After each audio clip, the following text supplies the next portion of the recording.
और सरकार से मैं आग्रह करता हूं कि इस पर पुनर्विचार करें, इन लोगों की नौकरी दोबारा बहाल की जाए।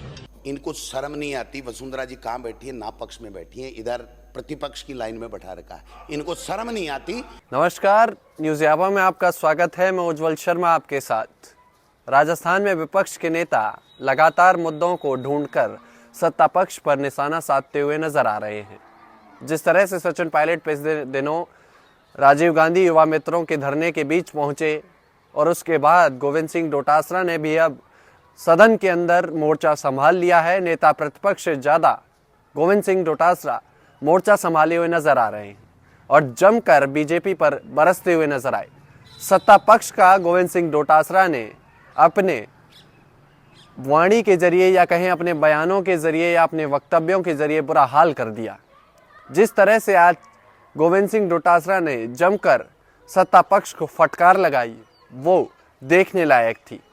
जिस तरह से गोविंद सिंह डोटासरा कहते हैं कि जच जच के फटकार लगाएंगे, जच जच के फटकार लगाएंगे, उसी तरह से आज विधानसभा का सत्र जब चल रहा था तो सदन में गोविंद सिंह डोटासरा जच जच कर फटकारे मार रहे थे और सत्ता पक्ष बैठकर उसको सुन रहा था।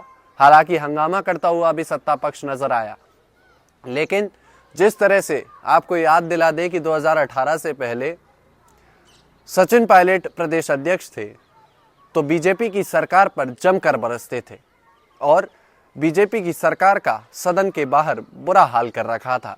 और उस समय नेता प्रतिपक्ष थे रामेश्वर डूडी, जिन्होंने सदन के अंदर बीजेपी का हाल बुरा कर रखा था।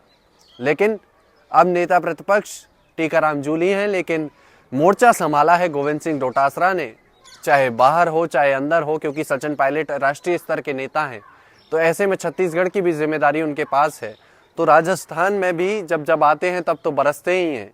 लेकिन उनकी अनुपस्थिति अब गोविंद सिंह डोटासरा उसकी भरपाई करते हुए नजर आ रहे हैं। जिस तरह से गोविंद सिंह डोटासरा बीजेपी पर सदन में बरस रहे हैं, उससे ये साफ पता चलता है कि बीजेपी के लिए 5 साल विपक्ष को हल्के में लेना एक गलती होगी। आज गोविंद सिंह डोटासरा का प्यार पूर्व मुख्यमंत्री वसुंधरा राजे पर उमड़ा। वसुंधरा राजे के लिए गोविंद सिंह डोटासरा ने पूछ लिया कि आखिर बीजेपी ने उनका हाल क्या कर दिया है, कितनी जल्दी उन्हें भुला दिया है, क्या अंतर्कलह बीजेपी में नहीं है। इन तमाम सवालों को उठाते हुए गोविंद सिंह डोटासरा नजर आए और जिस तरह से गोविंद सिंह डोटासरा ने लगातार बीजेपी पर सवाल उठाए और उन सवालों पर बीजेपी खामोश नजर आई और हंगामा करती हुई नजर आई, उससे साफ पता चलता है कि राजस्थान कांग्रेस अब जिस तरह से एक अलग रवैये अपनाती हुई नजर आ सकती है। आज मौन सत्याग्रह भी कांग्रेस ने गांधी सर्किल पर किया, जिसमें असम में जो राहुल गांधी को यात्रा करने से रोका गया, उसके खिलाफ ये मौन सत्याग्रह किया गया। और सदन में उससे पहले गोविंद सिंह डोटासरा ने बीजेपी को घेरने का काम किया था।